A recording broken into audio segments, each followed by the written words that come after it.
tools available were made of soft iron. And it would have taken many years for a statue like this to be carved. So this carved rock face must have taken decades.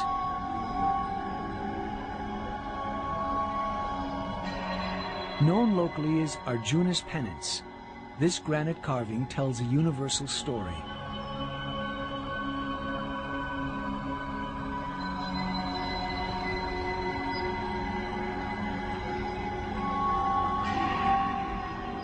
See this holy man standing in the burning sun on one leg, with his hands in the air performing a penance?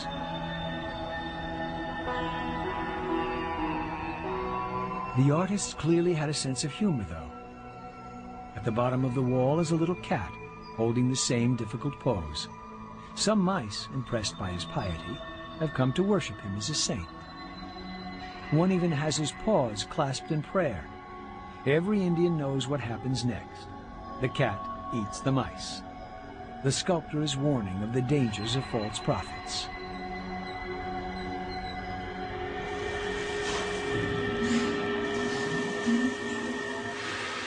Iron tools might have been fine for sculpting, but how did these ancient craftsmen quarry the hardest stone in the world? Today, even a diamond-tipped circular saw and countless gallons of water will take hours to cut through this block of granite. Looking around, you can see clues to how this would have been done 1,000 years ago. Once he had decided which segment of stone he wanted to quarry, the stonemason used a small iron chisel to hollow out rows of little pockets in the granite. Then he hammered wooden blocks firmly into the holes and poured water over them. The wood would then slowly swell until the granite split. That's how Raja quarried stone for his temples.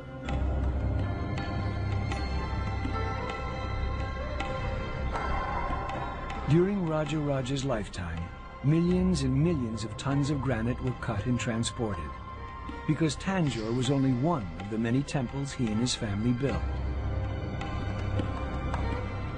Raja moved enough granite to build the Great Pyramid of Giza.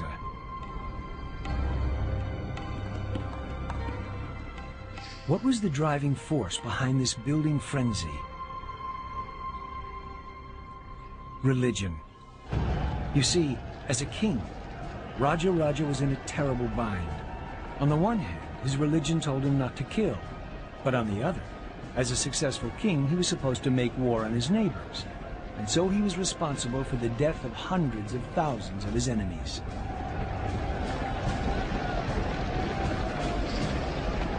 He firmly believed in reincarnation, and that his actions in this life would determine his luck in the next life. So given the blood on his hands, he might come back as a worm, or even worse.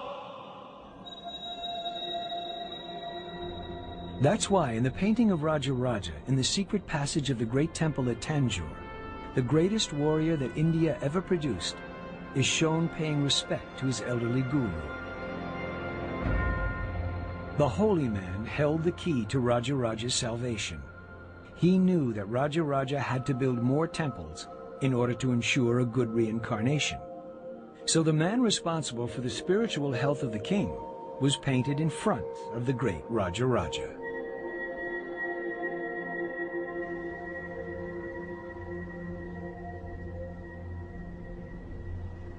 Even for a king as rich as Raja the Great, building a new temple was an expensive operation. It wasn't just the building, it was the upkeep. An Indian temple employs thousands of people.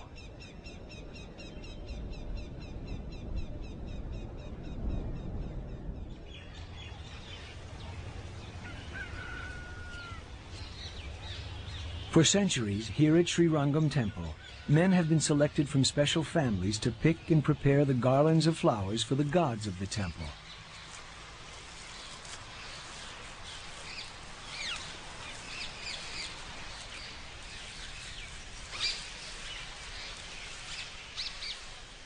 "58-year-old Ramanuja can never marry and must maintain a vow of silence as he prepares garlands for the gods. Every day he rises before dawn to start picking the many sacred flowers. String is strictly forbidden, so he uses fiber from dried banana trees to tie the garlands together. Up to 40 garlands a day for 20 gods and saints are produced in this little room, which no one except Ramanuja and the other garland makers can enter.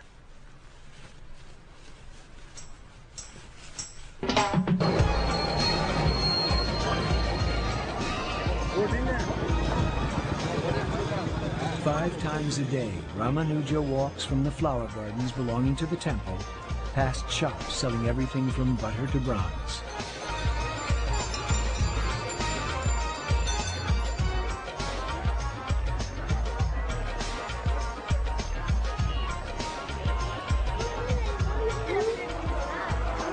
It's a huge, bustling city of 50,000 people, and all of them depend on the temple for their livelihood. Ramanuja is part of a team of several hundred people who maintain the temple and its rituals. And in Rajaraja's day, the king paid for the whole thing.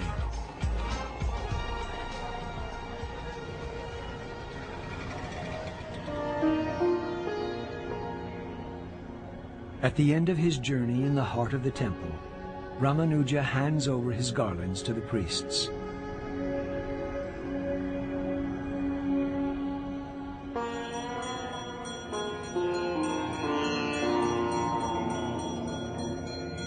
So that the many gods of India can be properly cared for. In his lifetime, Rajaraja's great temple at Tanjore was a hive of activity. A temple this big needs hundreds of people to run it. Inscriptions tell us that over 4,000 cows, 7,000 sheep, and 30 buffalo were needed to supply the butter for the hundreds of lamps that lit the temple. It must have been a blazingly bright place. And all this was to light only one temple. Rajaraja provided for hundreds of temples that he created, spending fabulous sums of money to ensure that he kept his karma in good standing.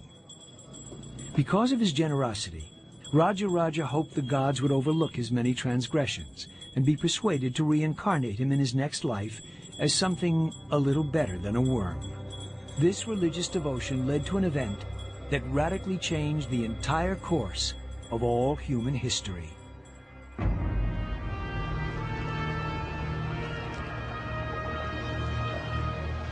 One of the best-kept secrets of the lost temples of India is that Indian kings like Rajaraja were as important to world civilization as the ancient Greeks. Indian traders rode the monsoon winds to Southeast Asia and beyond, bringing their gods, art, and architecture.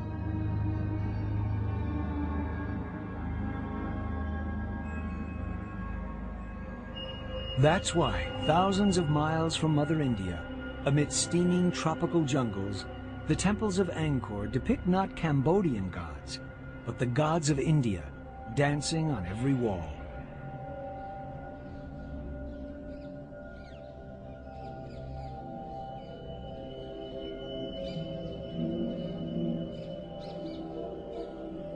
Not only did the traders bring new religions to distant parts of Asia, they also carried with them some of the greatest art ever created, the incomparable religious art of India.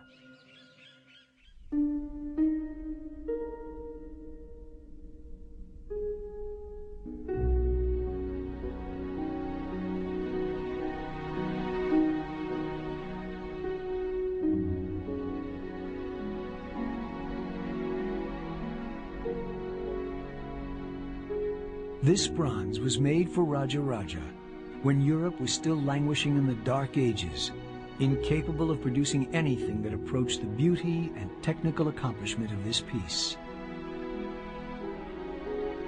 It is the Lord of the dance, Shiva as Nataraja, simultaneously crushing the dwarf of ignorance underfoot, beating the drum of creation, unleashing the fires of destruction, and finally raising one hand in assurance, telling us to fear not.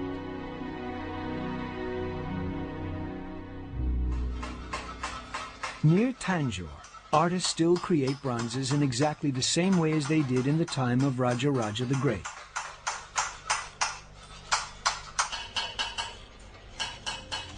Ramalingam, a 7th-generation master bronze caster, prepares the wax figure for the first stage of this age-old process.